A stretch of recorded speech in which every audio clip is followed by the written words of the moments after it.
Derek James Smith, how are you, sir? Doing well. How about yourself? I'm doing swimmingly. A noon coffee is hitting just right, at I know. just the right time. When I start jittering in about an hour. Yeah. Listen, you're running for city council of the city of Boise.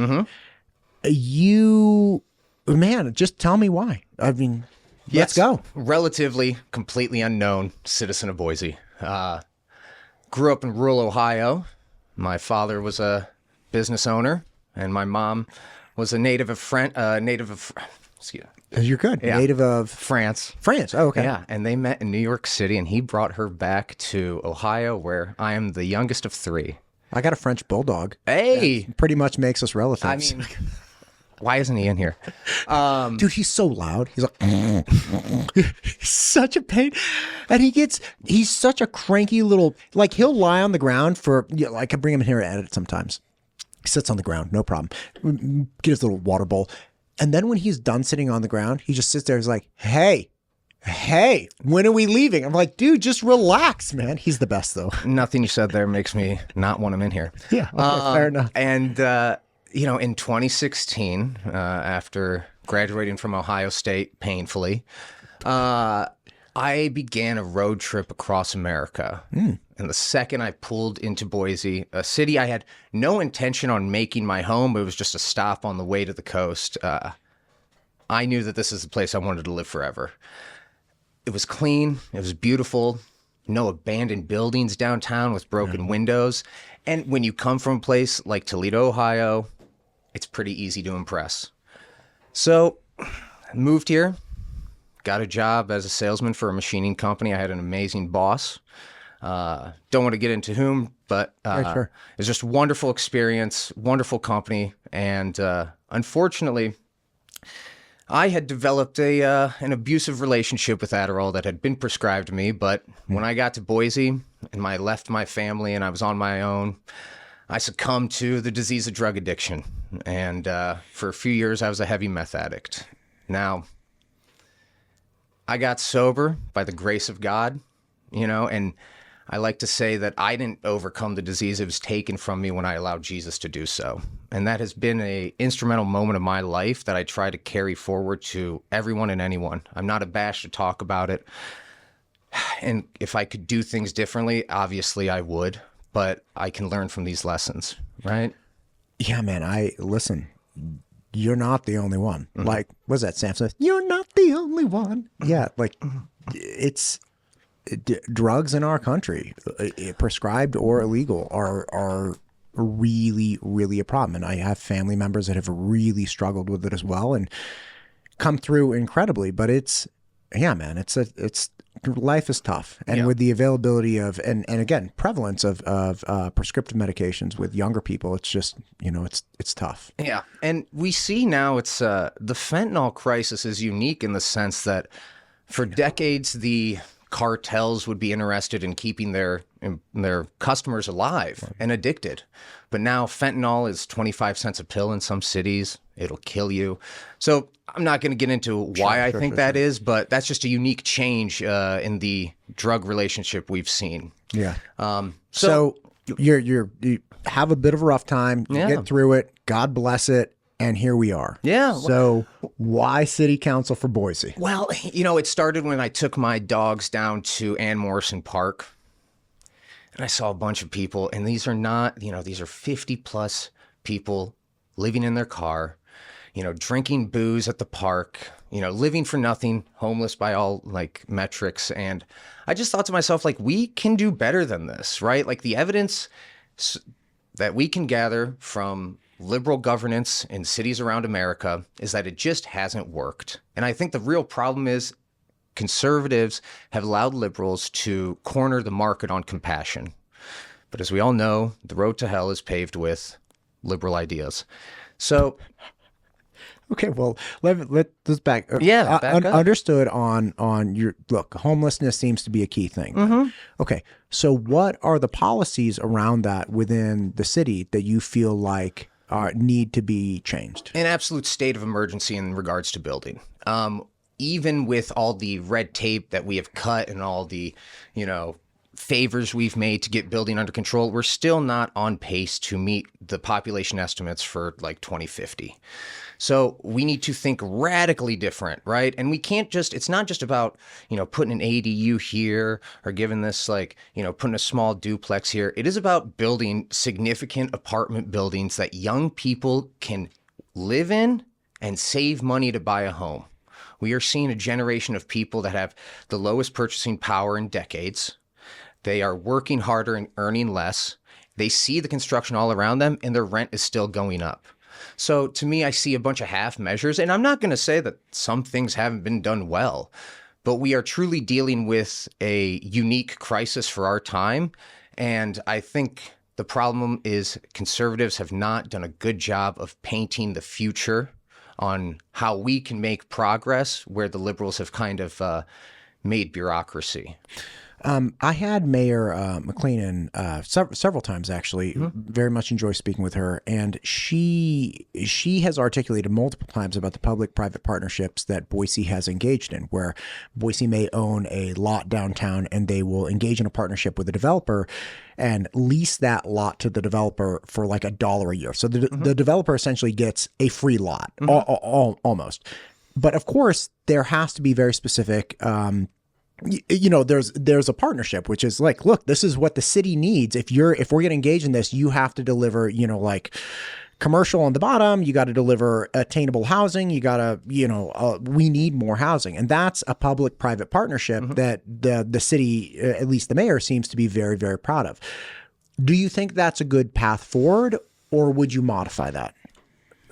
Unfortunately, I think the examples, and it's not fair to compare, LA is not Boise, Seattle is not Boise. These problems are unique to the city and so on and so forth. Yeah, let's not talk about coastal states. Let's talk about. Yes. But right I think the lesson we can learn is that the high cost of construction comes from, and this was the main thesis of Ethan, the book Abundance by, his name is eluding me at the moment. But anyways, the main thesis is that it is the levels of bureaucracy and the amount of legalese in the building code that is driving up the cost of pricing.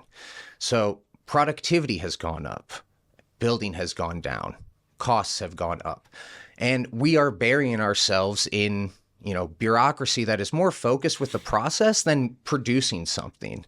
And I like the idea. It's like, yes, if we can build a big apartment building that has apartments for the average median income to live into, that is a great idea. But it's not going to stop people from coming here. We have to get radical. And what I mean by that is the outlet mall. Okay? When's the last time you've been up there? It's like empty. Listen, I'm a 43-year-old man. You could tell me it's the most popular mall in America. Yeah, no, I won't have been there anytime soon. Well, I'm not the demographic. Yeah. I don't buy scrunchies and go to Hot Topic. And that's exactly. I don't even know if that's still a store, but I'm not going. We can get into malls being a relic of the American retail past, but neither here nor there.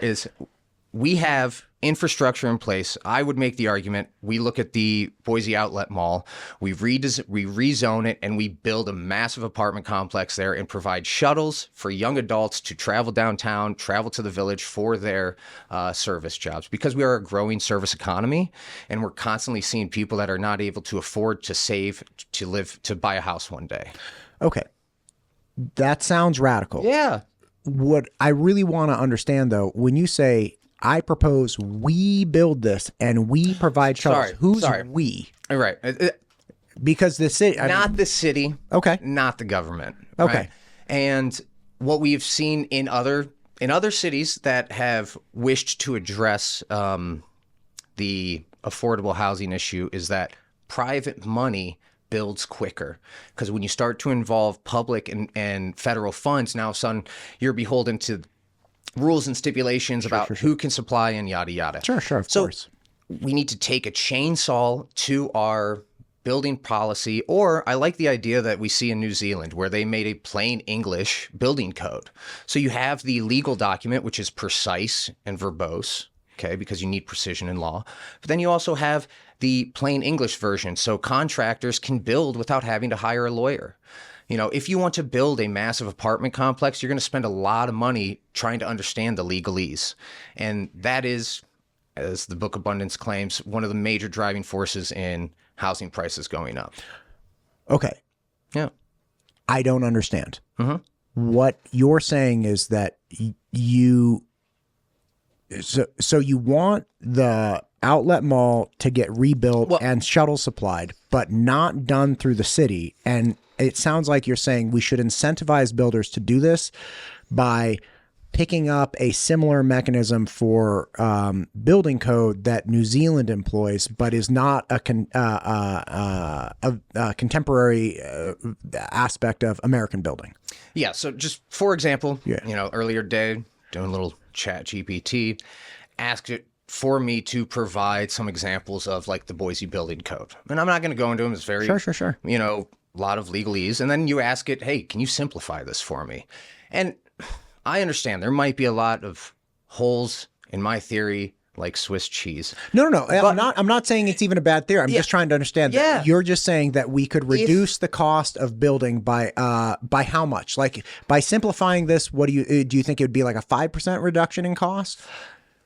I mean, it is going to be something new and different, so we would have to see. But I mean, I don't know how much companies spend on lawyers to understand this, right? But from what I understand is it's quite a significant portion, could be upwards of 10% or 20% of the actual cost of building.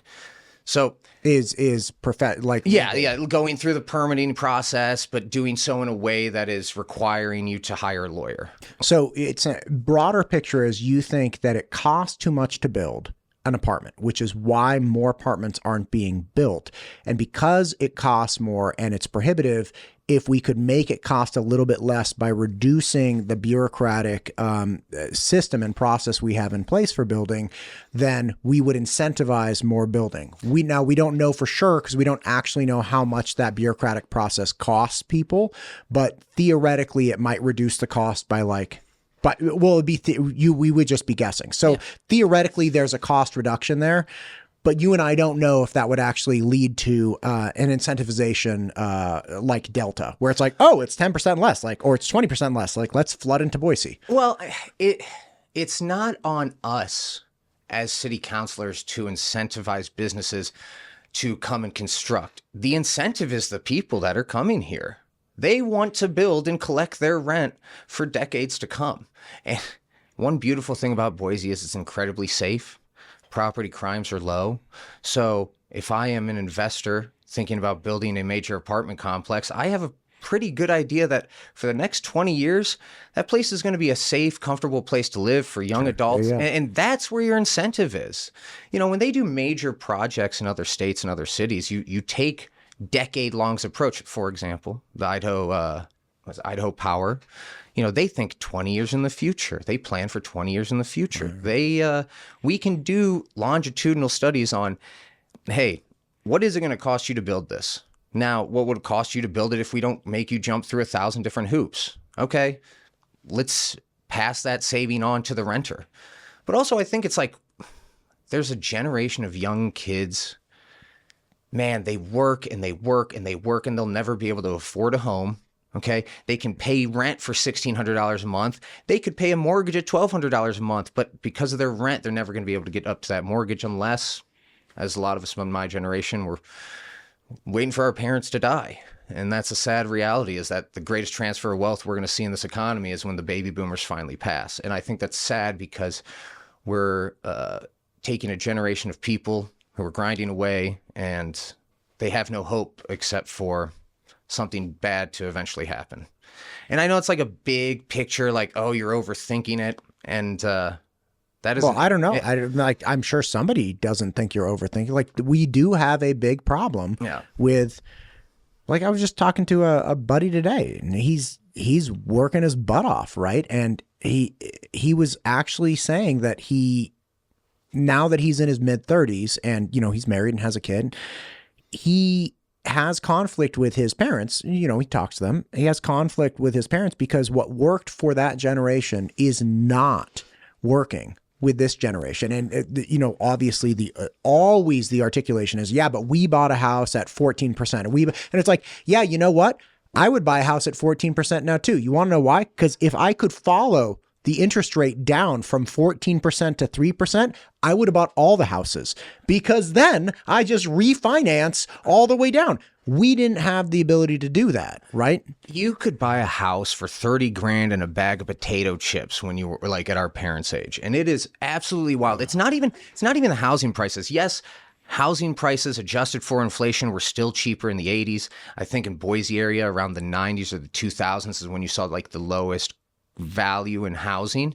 But your purchasing power is nowhere near what it was in 1980s. So it's not just, and then you're getting nickel and dimed on insurance. Car insurance is skyrocketing. Okay. Health insurance. Okay. And, I love the conversation about public transport, but let's make sure our people can afford to live in their homes first. Right. And that is something that just eats me alive, is knowing that like we could be doing more, right? And why I say that is the city of Houston has an average house price of $300,000, and it has the lowest homelessness rate of any city in America. Homelessness is directly tied. The number one cause of homelessness is expenses going up and your income not going up. And we're starting, for the first time in American history, we're seeing 55-year-old plus individuals being sent out on the street who were never homeless, but their fixed income is not being able to match the increase in rent. And so in Boise last year, we saw an 8% increase in rent. For the past 4 years, the city council has decided to take more money out of your paycheck before it even hits the bank. And I understand. I want roads and I want fire departments. But the Romans built roads that last today, and we can't even build a road that doesn't have a pothole that needs to be fixed in 20 years. So Yeah, but that's ACHD. No. I know. No, That's not sorry, how the city picture. of Boise. Getting big picture. Sorry. You're It's right. fine. You might want to cut that because No, you're good. I'm not like See, listen. We're the coffee's hot.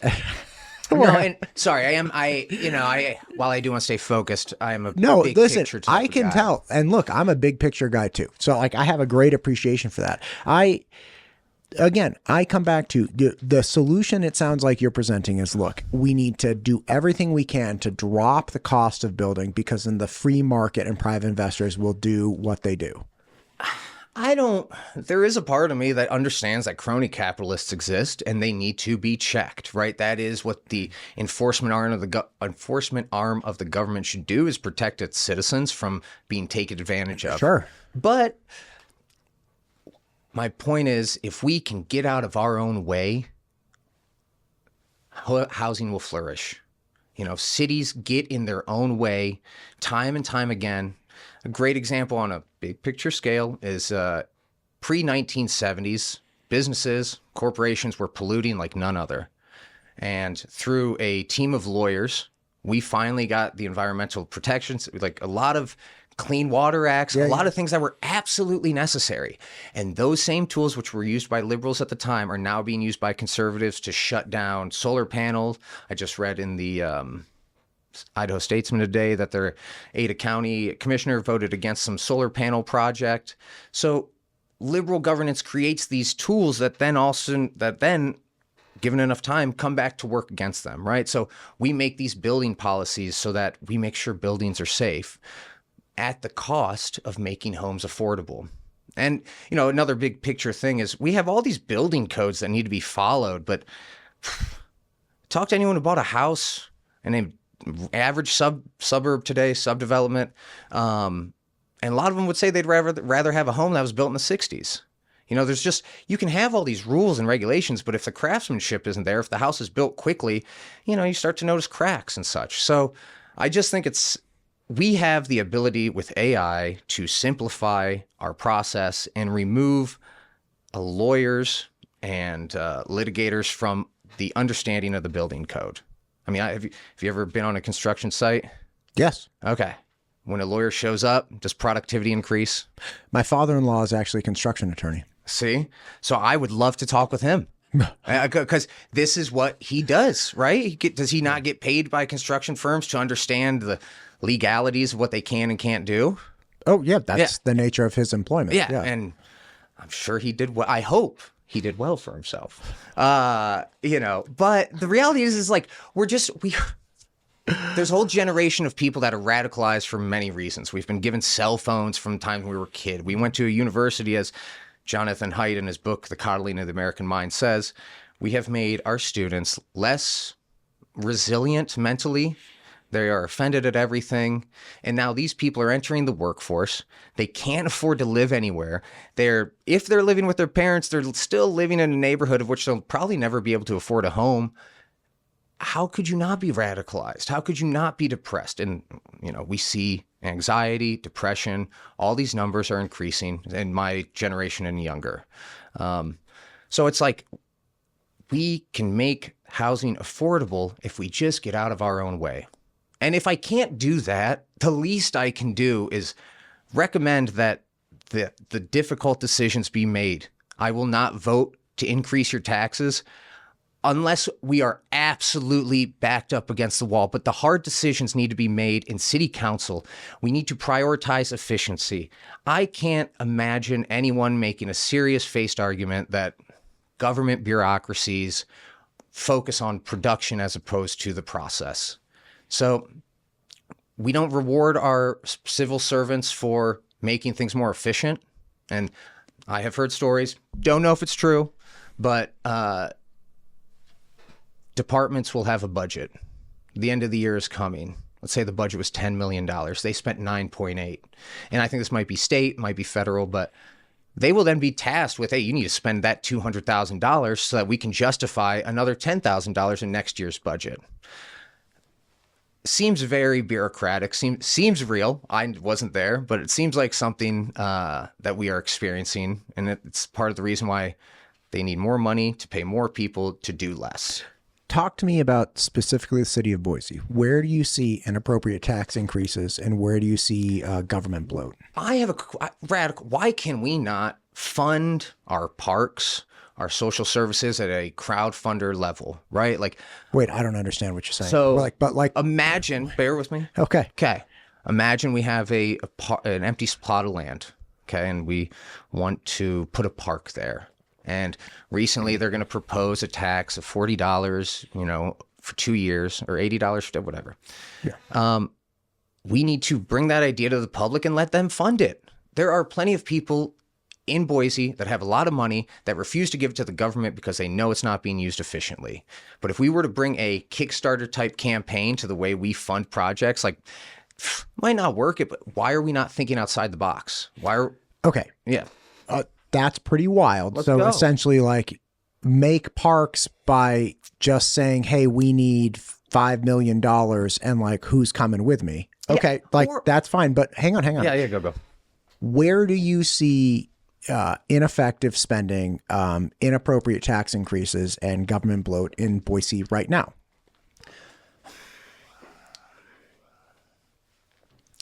You know, I think as a city grows, this is going to be a non-answer. It's going to be a non-answer.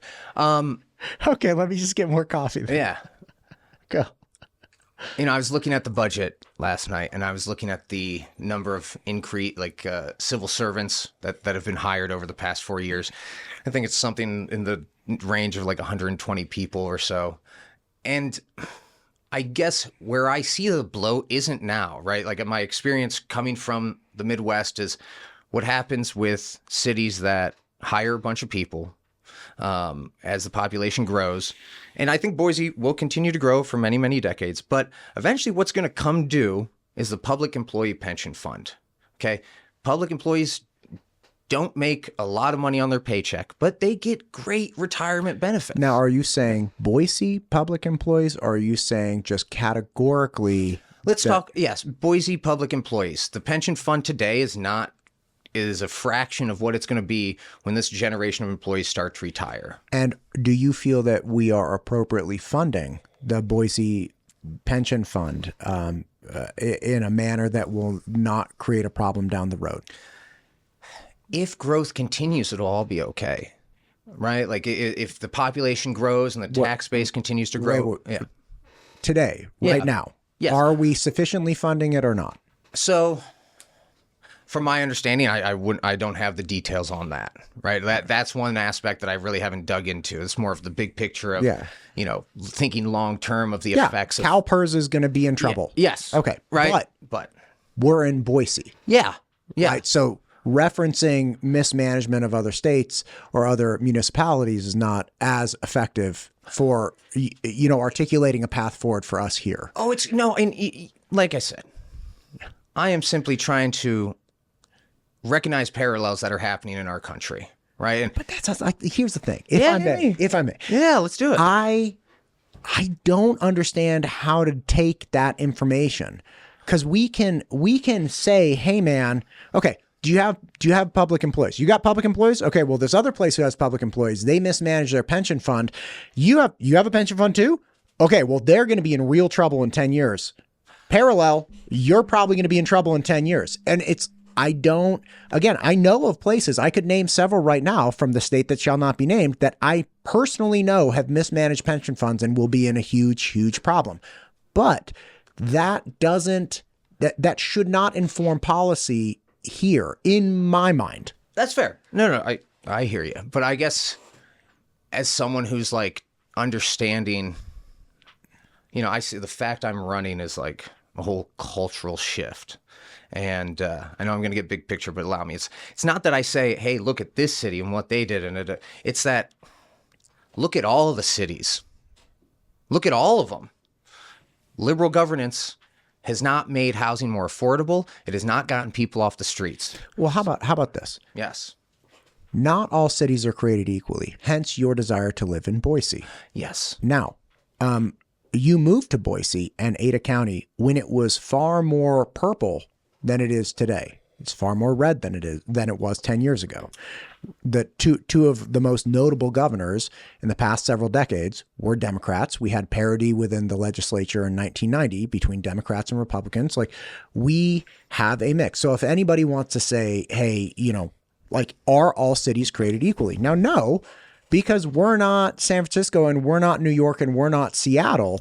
So saying, hey, liberal governance, that just doesn't affect me particularly here, because it's like, okay, I'm worried about right here. Yeah. And the reason people have moved here is because the place is so great. So to say like, this place is great, so I moved here, but it's also bad because it's more liberal governance than other places, therefore we have to fix it.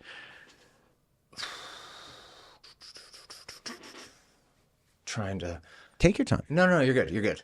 So,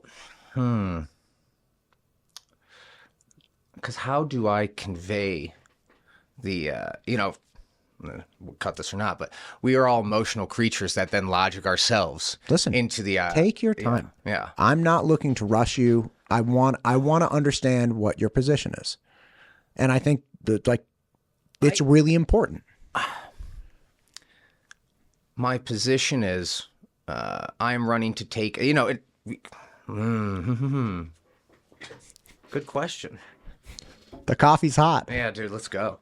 I was accused of being overly thoughtful at a wedding this weekend, and they're 100% right. Oh my gosh. Too bad, on top of that, on the fact I'm kind of an idiot. It's like, I had an interview like a week ago where I was chatting with this gal, and I was like, dude, I don't even know if we landed on the moon anymore. And it's fun. I was telling somebody today, it's a fun thought. It was like, how is it that we had we didn't even have Texas Instruments. We didn't even have TI-84s. We had slide rulers. We landed on the moon, and we can't reproduce that. It's just fun to me. Like Tesla, SpaceX can't reproduce this feat, and we have Tesla and Elon Musk, and we can't land on the moon again. Anyways, and my friend, heard that, and she's like, you can't say that. I'm like, sure, man. I'm an imperfect person. I would love to talk to physicists and people that were there. No, this is the groundbreaking technology that we had in the 50s that we just can't reproduce now with material science and computers and AI. God bless it. I have no idea. So look, we are allowed to have imperfect and ridiculous thoughts because we're human. So just whatever you think, man. Yeah. It's somebody explain the moon landing to me though. For real. Never happened. I don't even think the moon. I'm agnostic. Is the moon even real? Listen, okay. I'm agnostic. I don't know because I'm too much of an idiot. You know what killed me?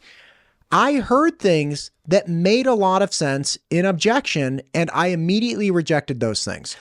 And what I really realized was like, oh my gosh, what do you know? You're rejecting this idea. You don't know anything about this. And by the way, the thing that that person said, that makes sense to you, doesn't it? Like there was an articulation about how they kept the shuttle hot and cold with old batteries, right? Like batteries from the 50s. They used battery power to cool off the moon lander. And apparently it's something like 200 degrees on the moon. Like when the sun is there, because it was like, okay, how are you going to cool off the moon lander with car batteries from the 50s? We have Tesla power walls now, and we couldn't do it. Like, well, we can't do it because we have layered ourselves in levels of bureaucracy that make it financially impossible. But no, it was never financially viable. It was never a financial return. It was just a dump of money. The point is the technology is not there to reproduce it. Where'd it go? You got a filing cabinet of like stop. Listen, so, leave this one hanging around my neck. All right. I just think it's fun. I enjoy talking about this because I like the idea that the earth might be hollow. Please click listen. that. I meet so many incredible scientists now, and the things that they're doing in material science and nuclear power, all these things, like, wow, this is really incredible. And I have such an appreciation and admiration for those people. And then to hear it's like, oh no, we don't know how they did it. It's like, how are you so smart? You are cutting edge. You have been cutting edge for the last 70 years and you can't reproduce this. Somebody come explain it to me. It doesn't matter. Keep going. No, okay. So like, I just, as someone who takes a big picture view, right? Yeah.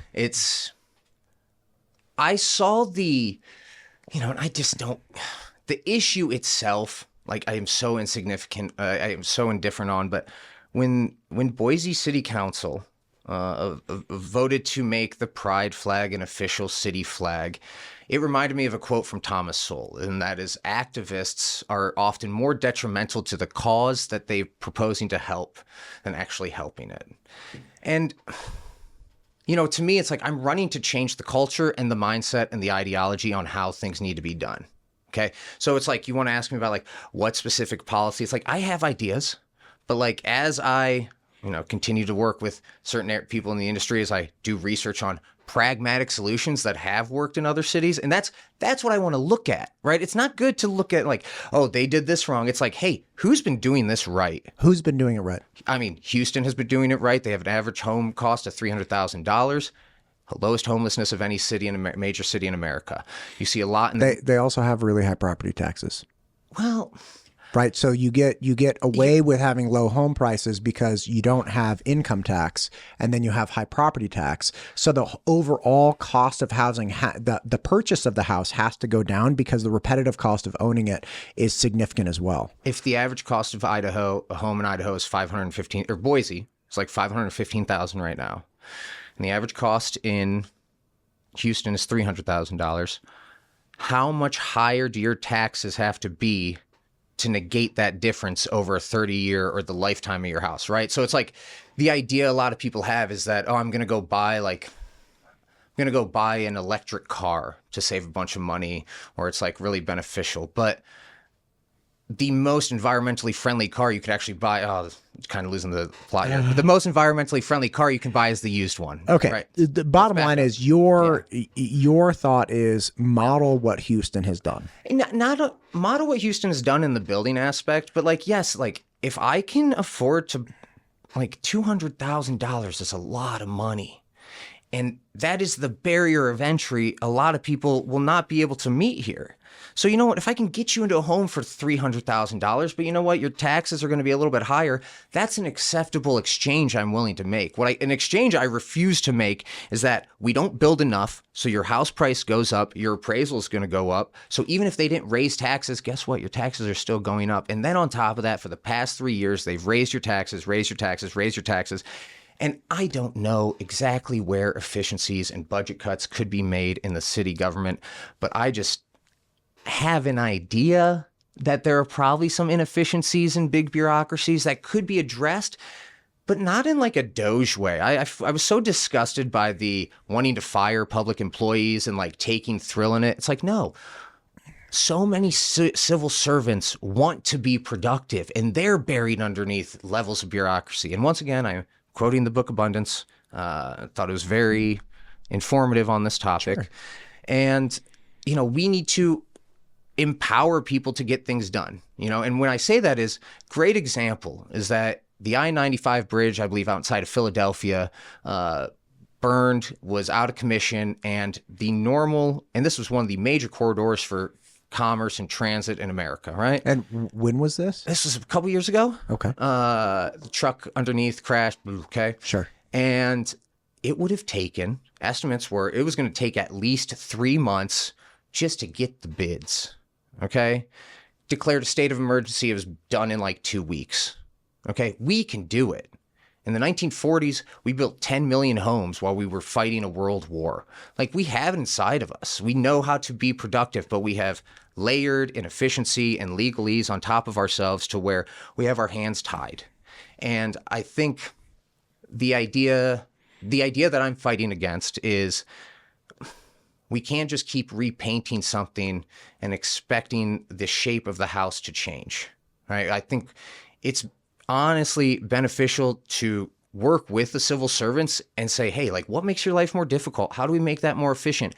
Is there a way that we can use AI? And I'm not talking about like implementing a new SIFT software program that takes years over project and millions of dollars over budget every time you do this in a big company. But like, let's simplify things. Can we just use an AI kernel for very inexpensive to help make people's job easier? So that one day when AI gets good enough, it can replace someone, or not replace them, but it can eliminate the need to rehire that position. Like, that's what we have to be thinking about. Right now, it's, we need to hire more people. We got more stuff to do. It's like, no, we can empower our already employed individuals to be more efficient. What I worry about, and again, I'm not a voter in Boise, so to be clear, like, I'm not telling anybody. This is unincorporated, my guy. Come on now. Don't know what to tell you.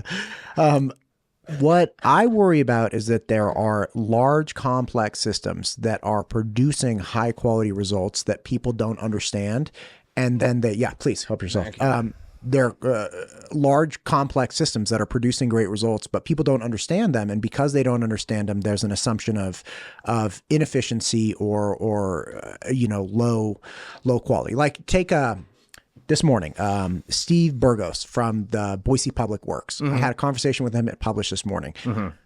Boise Public Works takes their raw sewage from your house, from my house, the whole thing, right? They take that raw sewage and they run it through this wild process that produces 30,000 acre feet of water clean water going into the Boise River, and then produces fertilizer and other things that go into a farm that they bought like 30 years ago. And it's a 4,500 acre farm that they then use the fertilizer on. The fertilizer actually grows crops, and then they sell that off as like feed crops and things of this nature. So you have this whole, and by the way, they're also refining projects to take waste streams coming out of, say, Micron. So let's say Micron has 1,000 gallons of waste stream. They're like, this is industrial waste. It's bad, like whatever.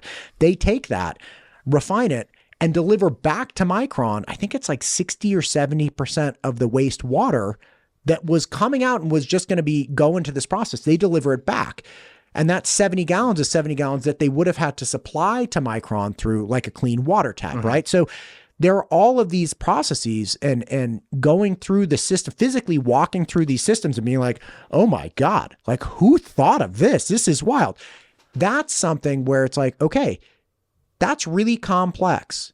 That is the Boise Public Works, and understanding who they're hiring or what they're doing or what their efficiencies are.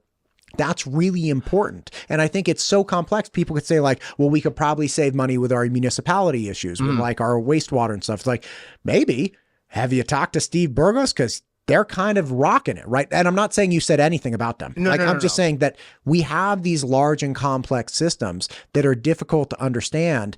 And once you understand them, at least for me, I was like, wow, man, like, look, I'm not that bright, so this isn't surprising, but like, I don't have anything to add to that. And if they say they need Jim to help with the fertilizer, I believe that they need Jim, So I don't recognize that. I think part of what makes Boise and Ada County efficient is, there is still, it is a purple city, right? We aren't completely off the deep end where we Ada County is definitely not purple. Yeah, Ada County has so is the question, the the recycling thing, is that Ada County or is that? No, that's Boise Public Works. All right. So it's like, if I have to admit, like, we are going to need more water. We are going to need more electricity. We are going to need more of everything.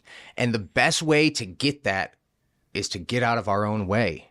And again, are you just saying we're in our own way theoretically? No. Like, you believe we're in our own way because you believe some degree of bureaucratic layer exists in the process, and that you believe that there is some degree of inappropriate bureaucratic layers that are slowing us down theoretically. Well, I wish I had the book with me. It's not what I think. It's what the evidence has shown. In Boise, though. You know what? I haven't been able to do a direct study on the city of Boise. Okay, right. Great. And I understand the theoretical. But and if I may, it's like, this is kind of where I get a lot of, this is an issue I have as a highly unintelligent person. We need to, whatever the issue is, I'm sure I get it too. Well, it's like, highly unintelligent. Why are we so? I'm sick and tired of very highly educated and very intelligent people telling me that the problem is just too difficult to solve. Right? We have done so much as a country. We have built massive things, the highway system, and now we're being eclipsed by China. Okay, and I'll get more big picture. You know what the home ownership in America is for 35 and under? It's 36%. You know what it is in China? It's like somewhere 85, 90. We got beat by the communists because we got in our own way. Okay. Yeah. Big picture. Here's a question for you.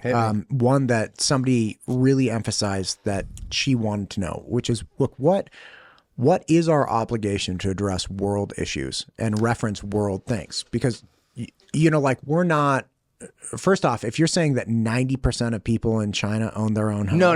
It's that in that demographic. Oh, okay. 90% of like 20-year-olds in China? Yeah, 35 and under. Okay. It's like a wild number. First, I don't know that I would trust numbers coming out of the CCP. Checks out. Math checks out on that. I agree. But I guess we are the most prosperous nation in the world, right? And I just can't accept the fact that, like, people younger than me will never be able to achieve get into the home ownership mentality. Okay, so out of building more. Yes. What are big things big picture? Okay, look, this is your world. Big picture. Yeah. What are you doing? Waving a magic wand. Waving a magic wand. Let's get crazy. Boise Mall, you're a relic of the past. We're gonna either move all the stores to one end, and we're gonna actually convert that into affordable housing for, like I said, we need to focus on young adults in the service industry. Okay, those are the people that need $200, $400 bedrooms in a dorm style living, right? We need to get these kids out of their parents' house.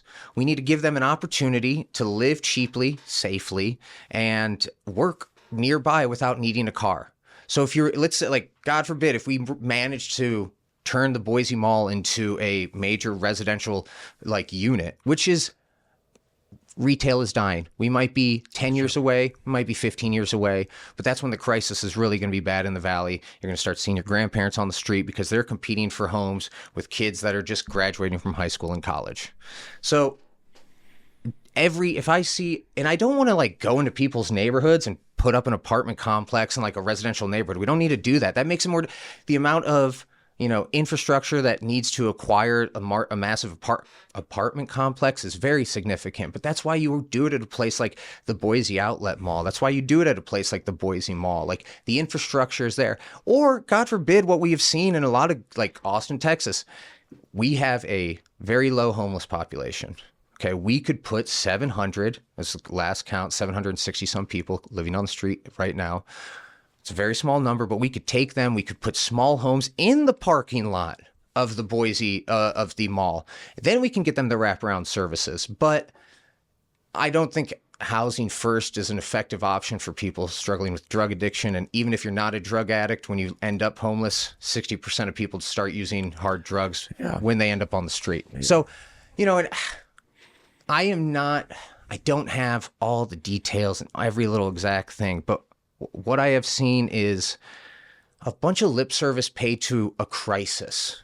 We are in a housing crisis, and the haves, the people who own their home, the people that bought with 3.2% interest, they're comfortable, they're uninterested, and like honestly, no one votes. You got to get I might get 4,000 people to vote for me, and that could win it, right? So there's a lot of people who are not concerned about this, but I can't go to a park and see people that should be enjoying their golden years living in their car and think that, hey, we're doing okay.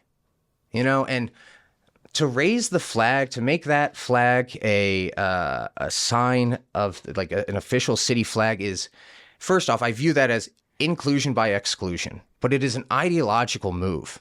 And to me, it says these people have an ideology that is wrapped up with a lot more than just that particular issue. And I see it through, the big rage in homelessness about 5 years ago, purported by the intelligentsia, is housing first. Well, no major city, not a lot of major cities have been able to meet that challenge. And why is that? Why is it that we are always, getting in front of our own way when we used to build so much? This country, the infrastructure, the highway system.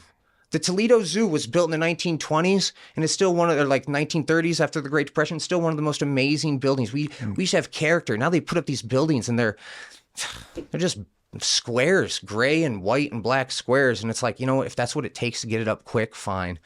But the beauty in architecture, that's another topic. Beauty in architecture has just decreased. Everything's a block now. Yeah, I think they built the Golden Gate Bridge in under 2 years. Bro! Right? If you unleash engineers and contractors, they can do some wild things. I don't want to run for city government. Why is there not an engineer from Micron who's willing to take some time out of his 6-figure job and put his intelligence in this? But I can't. I have kids, and I know I can't look, but I see the direction. I see the corrosive nature of liberal compassion, and for far too long, like I said, we as conservatives have allowed liberals to have a market on compassion, to talk about ideas that sound good, and they can't produce anything. They can't build any major projects. The United States leads the world in cost of rail per mile. I think it's $314 million for us to build a mile of rail in this country.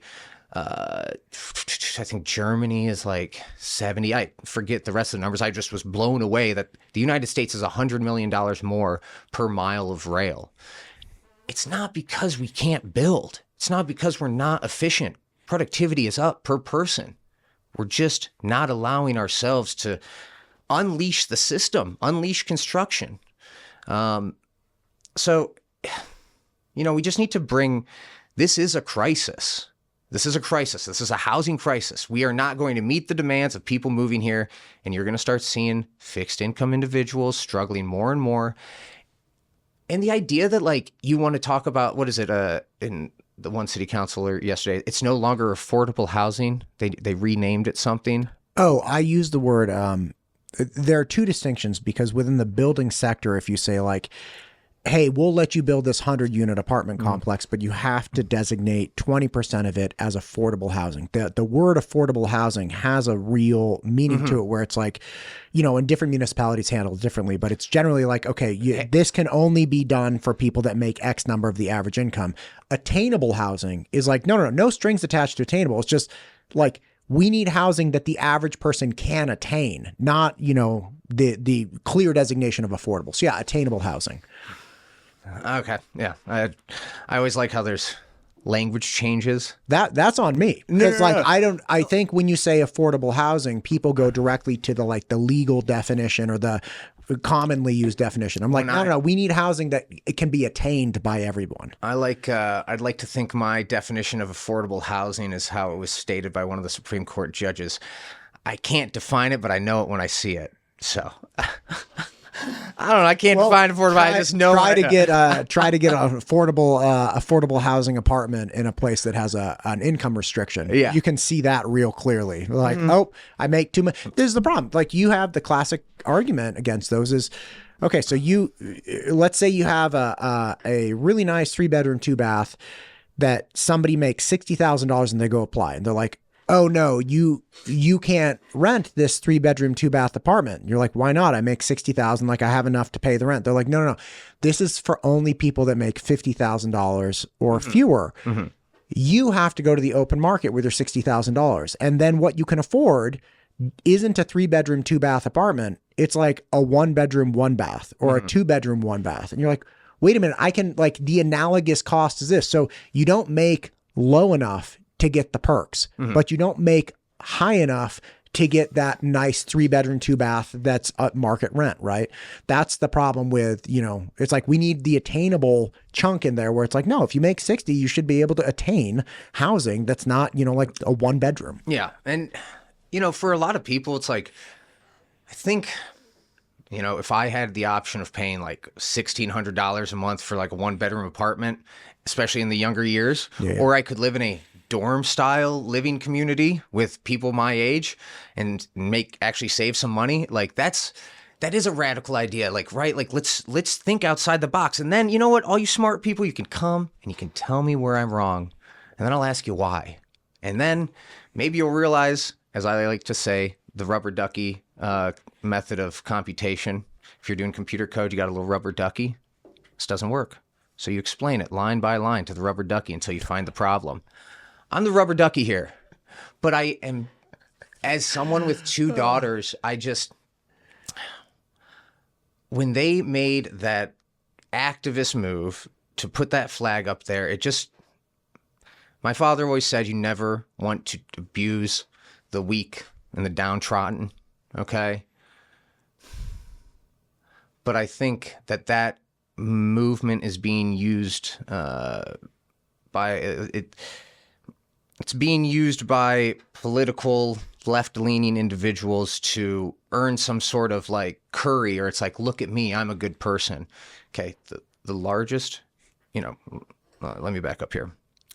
You will hear often, many people left side of the spectrum will praise the NHS, right? I know, let's get big picture, bear with me. NHS is the UK's public health system. Okay. They recently shut down their transgender youth clinic because the results are it's not effective treatment in making people healthier long term. That mentality hasn't reached America yet, but the evidence is out there. So when you push forward an ideology that has poor evidence efficacy, you're doing it for reasons not to actually help people, but just to make yourself look better.